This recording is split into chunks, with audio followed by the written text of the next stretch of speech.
Hey, it's Pink Shirt Princess here, and I'm back with another review of Love and Marriage Huntsville, Season 6, Episode 2, You've Scots to Chill. So, we open up the episode with where we left off last episode of Stormy and Melody talking about basically why Mel called Stormy from this random number and why she hasn't heard from her friend, and basically what is going on with the communication. And Mel just got all the excuses and all the answers in the world. But what I don't ever seem to understand is why Melody doesn't ever stop to realize that every season someone has to pull her card and ask her why she gets so distant and why she acts the way she do. Granted, she is a grown woman. She can speak to whoever she wants to speak to, and she doesn't have to talk to who she doesn't want to talk to. But at the same time, this is someone who let you into their house, into their home, into her business, just for you to treat her like any other Joe Schmo on the side of the road. That's not cool. And Stormy doesn't seem like the type to actually get emotional about it. She's kind of more annoyed, like, why didn't you just communicate that yourself? And y'all are all grown. She's not dealing with Tisha or Martell and the fact that she feel like she cannot communicate or talk to them at all. She's dealing with Stormy, someone who's let her into her warehouse to show her the ins and outs of her business so she can get her 7th Avenue stuff up, and she can't even explain to her friend why she don't want to talk to her. Like, she didn't even give a reason as to why she wasn't talking to her. It's just like, well, you should have known I changed my number. Why you ain't just DM me? Girl, we grown. All you had to do was be like, hey, Stormy, it's about that time. If you need to reach out to me, you can either DM me, but right now I'm trying to change my number. I don't really want to speak to anyone right now. And that's what it is. But she does this so there can be a storyline for the next season, in my opinion. And then Stormy's kind of like, well, you should let your friend know. I didn't know you did that with me. Stormy's just kind of like to Melody, I didn't know you did that with me. And Melody's like, did you think there was something with it? Why she ain't talked to her and stuff. And there's always something with it. There's always something with it. Like I said in my last video, Melody straight told everybody on that stage that she didn't care about what nobody on that stage was doing. But the only person that she left still talking to was Kimmy and not Stormy. So they go sit down and go eat because Mel asked Stormy, is she hungry, basically to stop her from talking. And then Stormy mentions the whole recording or whatever because Mel always thinks somebody's trying to record her.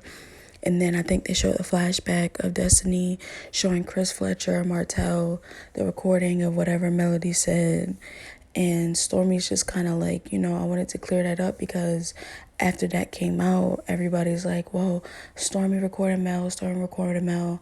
And Stormy's just kind of like, I wouldn't do that and I want to clear that up. And Mel is like, just don't let that get to you. I've been in this game a long time. And Stormy's like, I'm not letting it get to me, but I'm not going to let people just say stuff about me that's not true. And Mel didn't really look like she believed it, but she just kind of wanted to get this conversation over with. And in Stormy's confessional, she's like, Mel regurgitated everything that she always says when she does these interviews in that exact clipping of the recording. So why would anybody assume that she got, she was being recorded by anyone? And at this point, with all these cell phones that Mel got, maybe she recorded herself for real. So they pan over to Kimmy, Tisha, and Tisha's cousin Courtney talking. And then they show Kiki walking up to them. And then they show Tisha in her confessional talking about how, she not really looking forward to talking to Kiki or anything like that. She don't really want to see her. And basically about how Kiki was lying at the reunion. And then they showed the flashback of Kiki lying at the reunion. And you let me know if you think Kiki was lying at the reunion about not telling Tisha certain things that she told everybody else at Mel's sleepover. Like, do you think her excluding certain information is her lying? Or do you think she told the truth, she just kept certain things out? We're still at this party and Martell goes to Kimmy and ask her to see how she's doing. And Kimmy's saying she's doing good, she's enjoying herself. But then she mentions how grateful she is to have Maurice around for this difficult time. And then she asks Martell, does he ever miss having a partner around for the hard stuff? And knowing Martell, we already know what he gonna say. But in my opinion, this is Kimmy being a little messy, because everybody already knows that Martell misses his wife. He misses his family. But her asking him, I felt like it was a way to gauge to see where his emotions are right now when it comes to he and Melody. Because they're both at the party together, I guess it really wasn't that bad of a question, but I feel like they know how to poke and trigger Martell when it comes to Melody, because of course he misses his wife, of course he misses his family, of course he doesn't want to be alone. Nobody wants to be alone, especially not for the hard stuff. But I guess this was Kimmy's way of trying to see how he feel about Melody today, because some days he love her, some days he hate her. Martell he straight just admit that he don't like being alone. He don't even like going out of town by himself. And Kimmy's like, she'll always see them together because that's how she met them. And I'm just thinking, Martell, you got a whole girlfriend, Sheree, even though you're not trying to claim her as such, you got a whole girlfriend publicly, and you still stressing over Mel, of course. And then Kimmy's like, she thinks Martell is putting his ego aside and taking accountability for once. But at the same time, Martell does this every couple of months, and then all that hard work go down the drain sometimes. Then we get to the part where Melody is ready to leave and Martell wants to walk her to her car, and they kind of bicker how they do. And who else was around? I think it was Big Lou and Tiffany, and Martell trying to talk to them and try and get them to let Melody know that it ain't, a big deal. He's a gentleman. She knows that he always does this, walk women to their cars and stuff. And here go Tiffany talking about because even my business partner says, your husband ain't around, so I don't want nothing to happen to you, so I'm still gonna walk you to your car. And Mel's kind of looking like, Tiffany, this is not what you're here for. You're my yes woman. You're supposed to say no to him and yes to me. Martell is trying so hard, and Big Lou is trying even harder to get him his play or whatever. And Melody is just so disgusted by Martell. Like, she's not ever going to forgive this man. And we don't know what's going on behind the scenes with them. But when it comes to the camera, it's like her disgust and disdain for him is so ignited. Like, he probably really did just do something to piss her off just the other day. But I don't think she's ever going to forgive this man. And I feel like Martell just wants to make sure she's safe. But he really, really misses her. And as she's walking off to her car, he's looking longingly after her, and he just looks sad. Because, of course, he's realizing what he messed up with. But it's like, it's too late, man. She gone. So we're sitting down with Kimmy and Maurice, and they're talking in their little theater room. And Kimmy's getting prepared for her surgery, but she also can't wait for another get-together.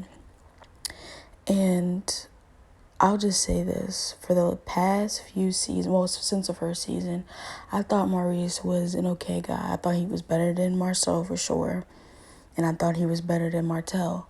But then as the season started to progress, I realized Maurice is just as bad as Marcel, especially considering he's Marcel's older brother. So seeing the way he is with Kimmy now,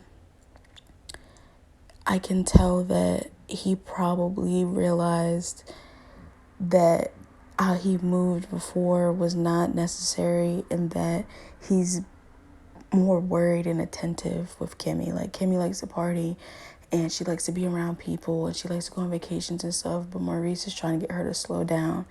And it's concerning for him because he wants to just make sure she has energy and that she doesn't tire herself out. But at the same time, it's kind of like, Maurice, this is the woman that you marry. Even though she's going through what she's going through, this is not going to stop her from being the woman that she was before you met her and while y'all are married now. Overall, it's wonderful seeing Kimmy feel better and look good, because she's been my favorite from the jump, honestly. But then they get into Kimmy's conversation with Martell and how it seems as though he misses Melody. And Maurice says that Martell needs to make his mind up, because it's like one day he misses her and he likes her, and one day he can't stand her and he hates her. And he has regrets behind the decisions that he's made, but he has to make up his mind, because he's the one who ruined their family, in a sense, and ruined their marriage. Maurice says that Melody is a woman scorned, and that it might stay that way. And like I said before, it probably will, because she does not want to be around that man. He's hurt her so bad, she don't even want to look him in the face. And then he says that when Martell went to go walk Melody to her car, he came back looking sad and defeated. And Kimmy asked Maurice, like, what did he do to comfort Martell, in a sense? And Maurice said he didn't do anything. He clowned him. And in my opinion, Maurice is over everything. He's had to deal with one of the hardest things in his life in regards to his wife for this past 2 years. And he is over it for a year or so. And he's over it. He don't care about what's going on with Melody, Martell, Maurice, Tisha, Kiki, nobody. He's only worried about his wife. And I could just tell from watching the show, he don't want to talk about this shit. He's just indulging Kimmy at this point. And now we're at a Martell scene, which is interesting because for the first couple seconds, we don't see Martell. But it turns out this is a dinner date for Chris Fletcher and his wife, Nail. Now, we know about Chris. Chris is the messy friend that everybody falls back on when they get caught in a lie with their wife. Cough, cough, Marcel. But anyways, Chris sits Niall down, and she's like, and they're like, we're going to have a nice little dinner date, and Nail is so excited. And then Chris drops the bomb that Martell is going to be showing up. And Nail does not look happy about that at all. And I understand, because she thinking that they're going on a romantic dinner date. Whole time, his bestie is about to crash. His bald-headed bestie is about to crash their sit down. And when Martell gets there, Martell lets Nail know that Chris didn't tell Martell that Nail was going to be there. So Chris is pulling a whoop-de-doo out the hat on both of them for some reason. At this point, he need to be on the opening credits too, because he's just as messy as the rest of them. And then the flashback, the infamous flashback of Melody, Martell, Chris, and Nail sitting down, everybody in there all black, they're Black Panther, and Martell saying that this other person he's seeing, Arion, is satisfying him, and then Melody throw that glass. I'm not even gonna lie to you, I would have did the same shit. I would have thrown everything. I would have been mad at everybody, because how dare he? You know what I'm saying? How dare he?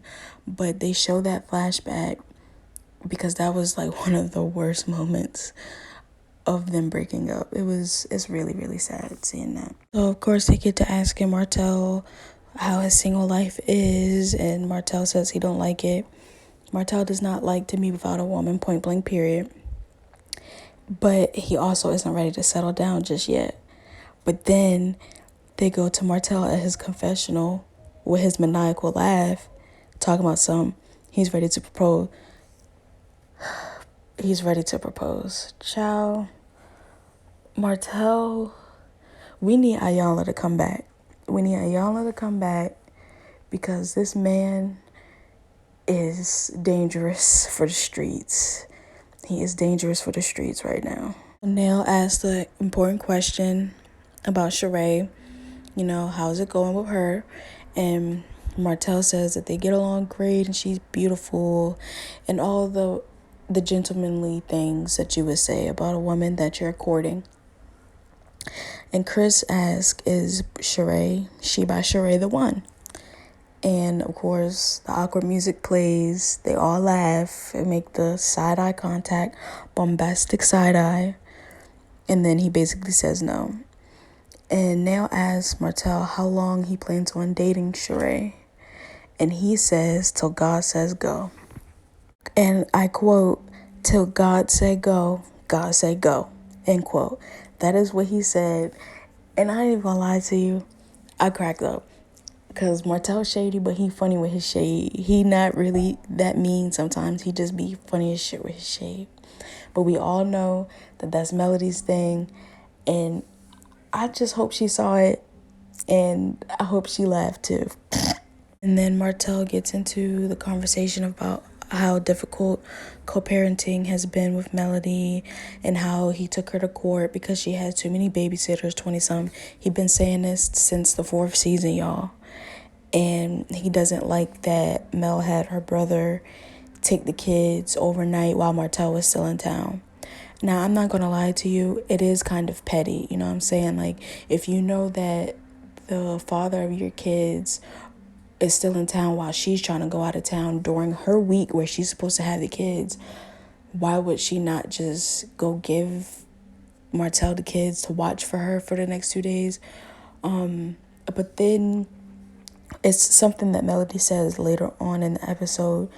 I kind of understand why she don't want to do that when it comes with Martell. But when I seen this part, I was kind of like, I understood where Martell was coming from because Mel don't want to see him, but she has to still deal with him. Well, let Mel tell it later on in the episode. She don't got to deal with his ass at all. So now we are at Black Cigar Lounge with Miss Letitia Scott, businesswoman Letitia Scott, okay? And she's meeting one of her newer employees for the first time. And then she sits down with her cousin Courtney, and they catch up and see how everything's going or whatever. And Tisha mentions how Mama Wanda is starting her own cookbook, and she asks Tisha to proofread it for her a little bit and everything. And then Tisha mentions that she got her brokerage license and her cousin is in real estate. So she's kind of trying to get her cousin to come over to work for her. Just from the look on her cousin Courtney's face, it didn't look like she was there to talk about getting a job. It looked like she was there for something else. And she mentions how she's not sure yet. She just switched over some of her things and she wants to consider it. But Courtney gets into the whole conversation about Kiki. And you could tell Tisha was not ready to talk about Kiki. Like, that's not what she came there for. And Courtney basically talks about how when she first moved to Alabama, Kiki opened up her home to her when she was in college.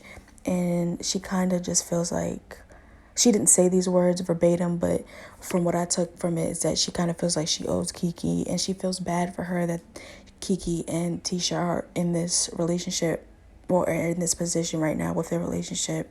And she wonders if they can get a better one. And as Tisha's talking, there are flashbacks of older pictures of Letitia and Kiki. And Courtney mentions that Kiki is suffering a loss. Tisha says she doesn't trust Kiki and wants Kiki to heal. And I understand that. I don't really understand the whole healing part because that's kind of what everybody says when they want to be shady. But I understand why she doesn't trust Kiki because Kiki over here playing with her ops. Melody is a op. I'm sorry, but she is. To all you millimeters, she's a op. I don't care. And Courtney suggests that Kiki and Tisha do something together to somewhat ease the tensions, and just to talk, to have a conversation. And Tisha says yes, but only if Courtney agrees to come onto her brokerage firm. And Courtney says yes, but all I'm going to say is that Tisha is a wonderful businesswoman because that's how you do it. You got to give a little to get a little, but she got a whole new employee just for having to just so she can go have a conversation with her cousin. Before I started reviewing, I used to complain a lot about how Tisha whines and things like that, but she has grown up a lot.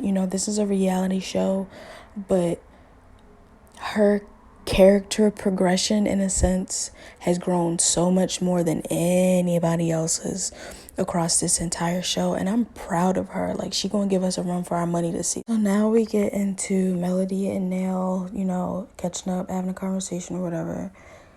And their little convo is fake at first while they were talking and walking or whatever. And then Nail asks Melody how her dating life has been, and Melody says it's cool. And Nail asks Melody if she's exclusive. The producers then go to a clip of Melody's confessional where they are telling her that there are rumors that she has a man. And she does this fake spell about why people are so interested in who she's dating and what she's doing and all of that. And my whole thing is if y'all got on Destiny's ass for the whole time she was on the show, for why she wasn't showing LeBaric and why she wasn't talking about who she was dating and stuff, y'all need to do the same thing with Melody and keep the same energy. That goes for the other cast members as well. For Kimmy, for Stormy, for Tiffany's nosy ass. Yeah. All of y'all get on Melody about who she's dating, who she talking to, who she with, because y'all gave Destiny the fucking blues for not wanting to tell y'all nosy asses shit. Like they always said before, if you're on a reality show, if you're on TV, you can't expect people not to want to know about your reality. But anyways, Nail gets into her crash dinner date, with Chris, and tells Melody that Martell was there, and she tells her that Melody and Martell are gonna have to deal with each other for the rest of their lives forever because they have kids. And here go Melody. Nope. She straight shake her head and say nope. And what did I tell y'all earlier? Melody does not feel like she has to deal with Martell in any capacity, in any way at all, forever, because she's gonna always find a way to have some kind of middle person. And I get it. This man has traumatized her, has broken her heart, has embarrassed her all over the internet and on TV. So I get it, why she feels like she will not ever have anything to do with him. But that's not realistic, and everybody know that. Nail mentions how Martell feels away about the babysitters, and I'm not even gonna lie to you. I'm tired of hearing about these babysitters, because if y'all kids are getting taken care of and if they're good, then there should be no problem.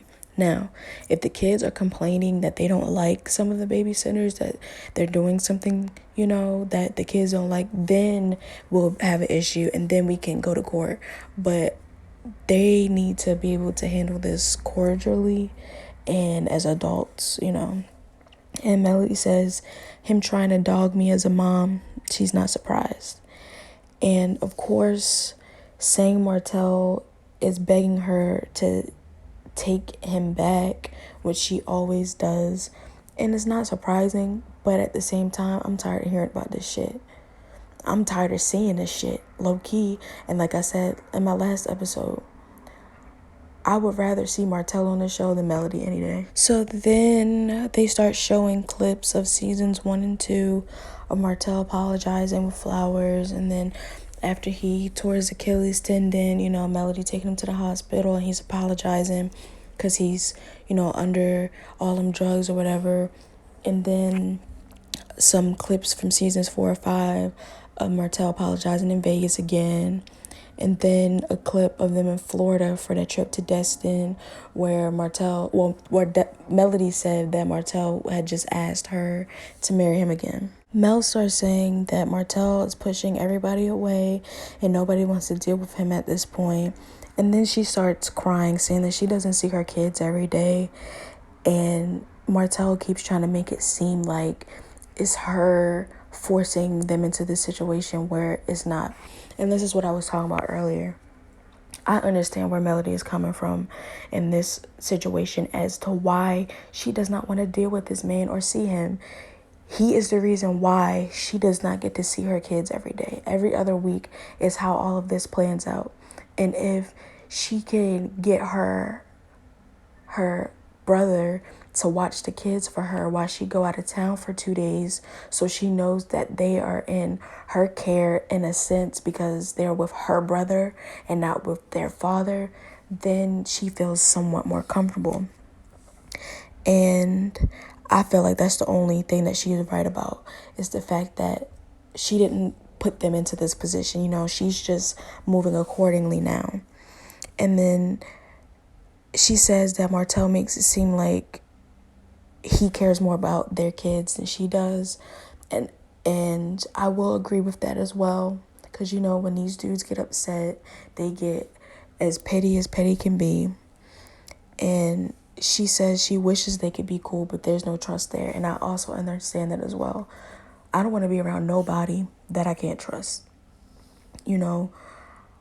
We could be cool, we could be cordial, but there has to be some level of trust for me to even want to be in your space, so I understand that too. The next scene opens up with Tisha at a boxing gym, and I just want to support a Black business. This isn't sponsored or anything, but the name of the business was Rockbox Huntsville. And Tisha says that she and Kiki to meet at a gym because she wanted them to get some of their aggression, I guess, out and some of that energy out before they have this conversation, because it seems like every time they talk about this subject, it does get somewhat tense. But I also understand because they're cousins, I'm sure they scrapped before once it got heated. So I thought that was a good idea for Tisha to do. And Tisha mentions her convo with Courtney, and Kiki says it's sad that other family members are affected by what's going on between the two of them. And then a clip of the reunion shows up where Tisha was using the puppets, and Tisha says that she feels like Kiki was being used like a puppet, and even though she knew Kiki didn't like that at the reunion, that's how she felt like Kiki was being used. And in my opinion, I do as well. If you have been watching the show from season 1, Melody likes to find people that will have something bad to say about Tisha, in my opinion. And the closest person you can get to that, other than Tisha's husband, is her cousin, who is like a sister who they grew up together with. And Tisha basically says that Kiki didn't tell her everything that she said about Letitia when Kiki was at Melody's party. And Kiki's like, of course I did. You know what I'm saying? Why would I tell you everything? And Kiki says that she feels like Tisha Marceau made it worse. I wouldn't necessarily say that. I feel like if you coming at my marriage, if you coming at me, I'm going to get lit too. So I feel like they responded correctly. But, I feel like Kiki just trying to get out of her lie. And Tisha made a good point. You can't say things like that because it gives people room to assume more. And obviously that whole slumber party that Melody had was just a way to get Kiki to give Mel info about if Marceau was cheating on Tisha or not. Now, in my opinion, Marceau has definitely stepped out of his marriage, whether Tisha wants to admit it or not. He just moves and jokes like he has done some sneaky shit like that. But Tisha is right in the sense you can't say things because that will leave people room to assume more. Tisha's right, but Marceau ain't shit. And then Kiki says that, how can you do that to me too? Basically talking about how when Marceau and Tisha told Melody and Martell about Kiki's, little drug issue. And Tisha don't want to hear that shit because she feels like Kiki just not taking responsibility for her part. And in my opinion, Kiki needs to learn some loyalty because even though she and Tisha aren't cool and they always kind of be going back and forth, that's your cousin. And unless y'all just talking dog shit about each other, y'all don't see each other, y'all don't talk to each other's sides of the family, I feel like Kiki should have just stayed in her place for real. And Tisha says that what if she spoke on Kiki's marriage, and then the whole to be continued shows up. I want to know what happened with Kiki's marriage because she on the opening credits. Let's put her husband on opening credits too. I want to hear everybody's mess. But until next time, see y'all. Thanks for watching.